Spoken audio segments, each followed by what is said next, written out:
Hello and welcome. My name's Tim, and I would like to introduce my brand new company, Zorza. There's a little bit of a story there, but probably for another video. If you know why it's pronounced the way it is, maybe you want to leave a comment below, help with the algorithm. I'm going to build PCs. I'm going to be doing it on YouTube for you guys. So my hope is I can build a computer and make a video of it and sell the computer that I will be building for the video to someone who will find value in that experience. And this is going to be the very first one, my very first video. And on that note, I do need to warn you about the quality of this video. You'll definitely notice some issues. So this is a previous generation build, sort of a proof of concept here. Once this is done, I'm going to be putting the computer up for sale, probably on Craigslist for this one. Going to be kind of an auction style. I haven't figured out exactly what that's going to look like yet, but I'm going to put the listing up for about a week. I'll have the exact dates on the screen for you. And at the end of the week, hopefully I get it sold.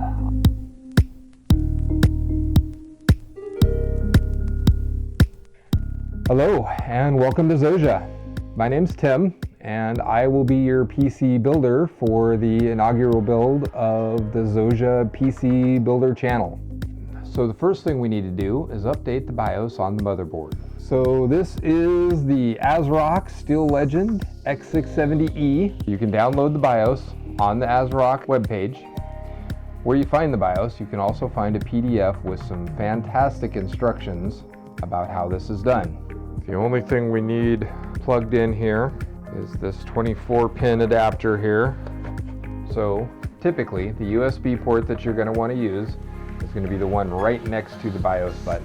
Once you get that seated, you just want to press the BIOS flashback button, hold it for 3 seconds. It will start flashing and continue for several minutes.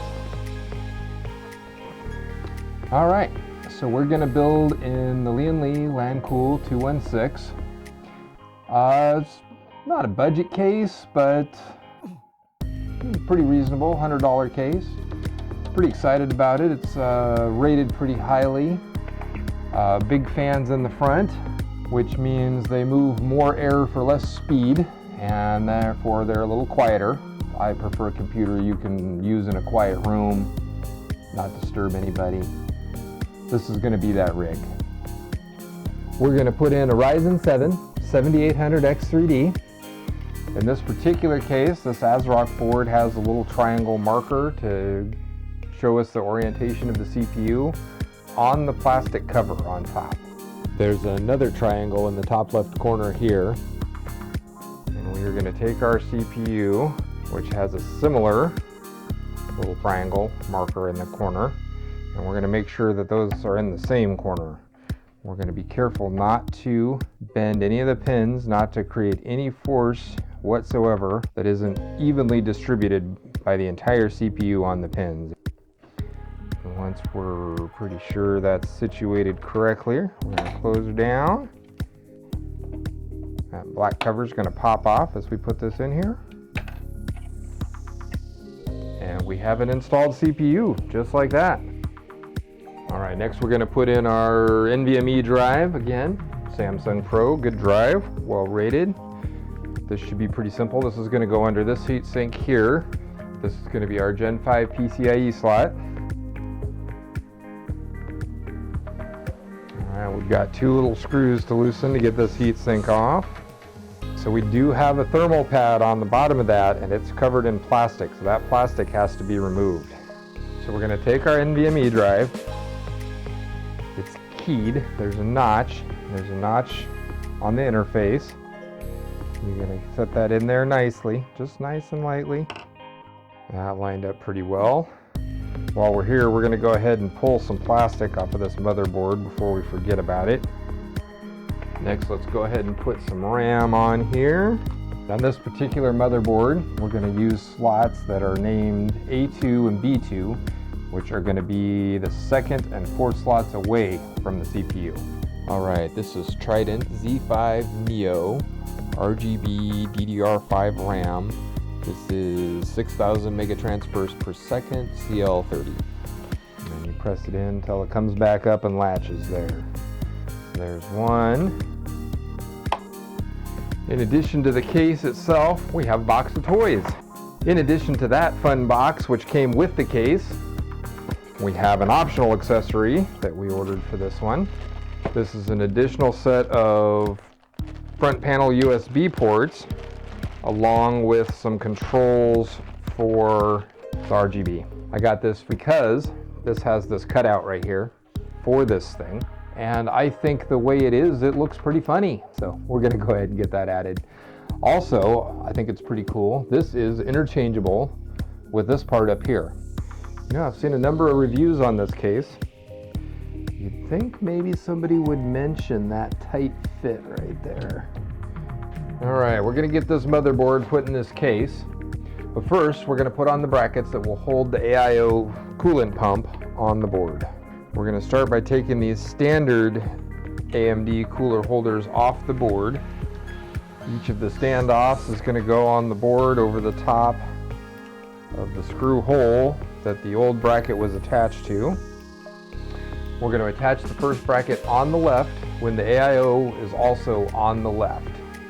We're gonna place this so that the L looks like an L, and we want the R to look like an R.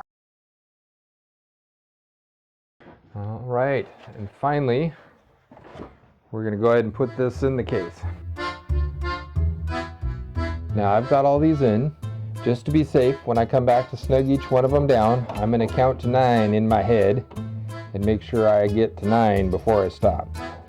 1, 2, 3,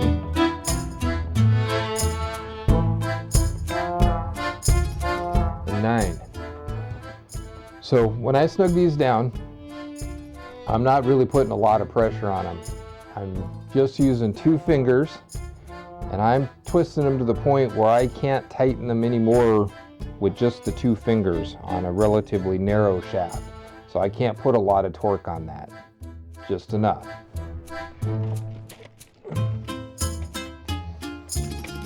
All right, next we're gonna mount our AIO. All right, this should be a pretty straightforward process. We've got the top of the case already pulled off. We should be able to put this right down on top here, stick it back in the case.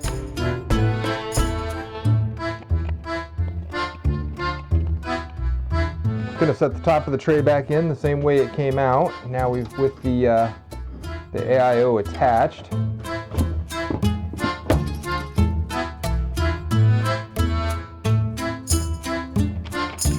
Got some Duronaut from Thermal Grizzly. Looks like instructions in every language known to man and pictographs as well. Such a pretty processor to cover in goop. All right, next, and very importantly, we have to remove the plastic from the heatsink. All right, you can kind of feel when that thing pops down on the mounting bracket nicely. And we are gonna drop this into place. All right, time for the best part, or at least the most expensive part. We've got a Zotac 4080 Super ZTU. It's a gaming amp model. Now, in order to install the GPU the way Lian Li intended in this case, the first thing we have to do is rotate the PCI mount bracket 90 degrees. And the slots in the back were in the back. We're going to turn it so that they are now going to be in the bottom of the case.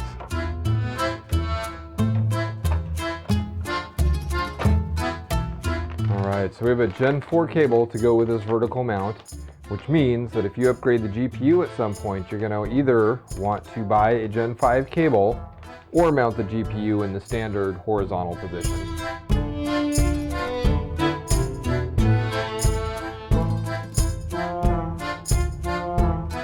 Card is not terribly oversized. It looks downright small compared to my XFX card in my build, my personal build.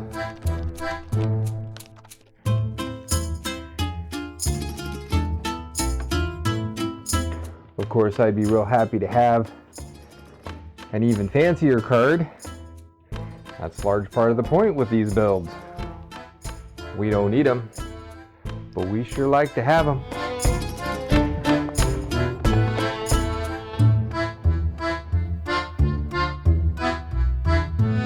And now we have the final installation of the PSU, along with about an hour and a half of real-time cable management, all compressed into a little less than a minute.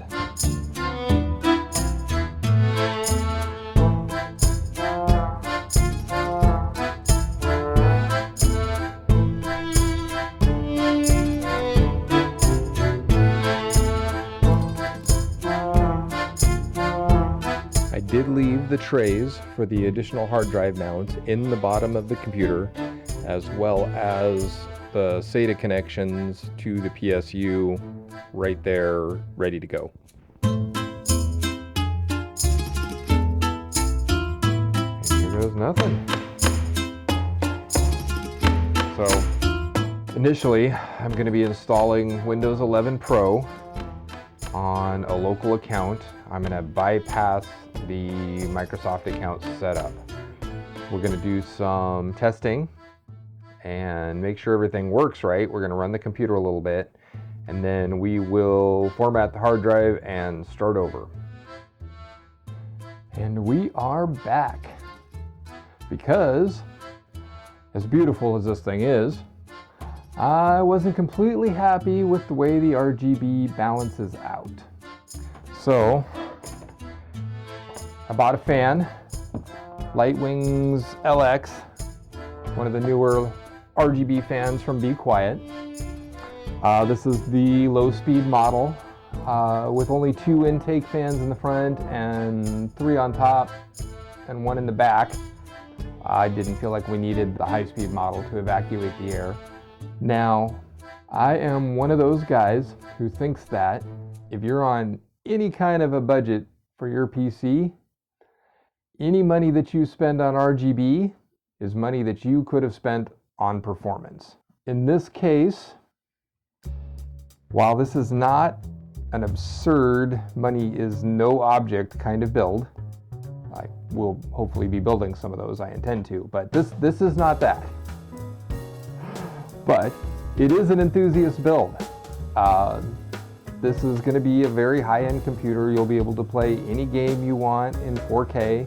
There are maybe a couple of titles where you wouldn't be able to play on the ultimate, the ultra, the highest possible presets. If you wanted to build a better computer than this, you could spend another $200 on the processor. That might be pretty reasonable. And what we paid for the RGB in this PC's probably amounts to about 50. About 25 for the fan, maybe another 25 for the RGB versions of the RAM and the case and the cooler. So wouldn't be enough to really get you much of a performance bump anyway. The alternative would be to spend another $1,000 on the GPU, which, you know, let's face it, we all want to do that. In fact, I do this so that you all can buy me a 5090 GPU. All right, this is actually super easy to do. We just have 4 screws holding this fan on. There we go. So we want the part where the blades actually mount to the body in the back of the case. That's usually the back of the fan, unless they're reverse blade fans. The air will flow towards me. And luckily that fan fits. I have heard that this particular case, this 140mm fan mount right here, is pretty tight. And I've heard some complaints about some fans not fitting. Really happy we're not going to have that problem now. We could close it up and call it good, but what we're going to do is look at adding an LED strip. So, camera died, so I went ahead off camera and switched this out for an ARGB strip that goes on the 3-pin header. The 3-pin header was plugged into this control panel here. I moved that around up here. So you can't see it, I guess, on the video. But there's 2 headers there. We plugged the AIO into number 1, and I went ahead and plugged the controller into number 2. So now we just got this little strip to deal with. This one is nice because, oh, wow, okay, very weak magnet. Okay, well, most of these have magnets in them. There we go, just not the one I demonstrated. So this is a Vetru strip, whoa. Vetru LED strip. It's just one of hundreds of different types of LED strips you can get off Amazon. Okay, I'm gonna put this so that it runs right across the edge there. And now it's time to show you what this computer can do. I ran 3 of the 3D Mark benchmarks. I ran Firestrike Ultra, TimeSpy Extreme, and Port Royale. And the results ranged from 1 to 1.5% above the 3D Mark averages for computers with this combination of CPU and GPU. The only overclocking to this computer has been the RAM timing set to their Expo settings. The CPU and the GPU are bone stock. With just the factory overclocking turned on, you can get some better numbers, but I'm not sure you'd be able to actually see it in a game. And the last thing we're gonna do is add my own personal background to Windows here. And there we go, the Zorza Windows background. The very last thing I want to add to this computer before I put it up for sale, some stickers. So I have some Zorza logo stickers that we're going to apply to the hubs on some of the fans, maybe one over the top of this Arctic logo here. And I also have some vinyl decals that we're going to apply to the glass. On the center fan on this card, this heat sink and VRM fan housing for the AIO. I'm going to do one on the back fan.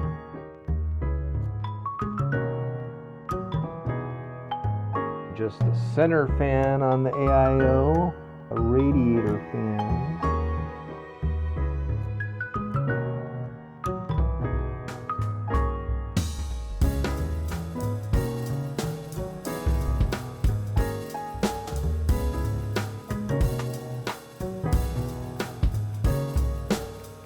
This is just a vinyl cutout that I made with a home hobby cutter.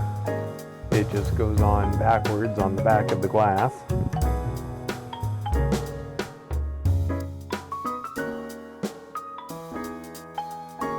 Alright, here we go.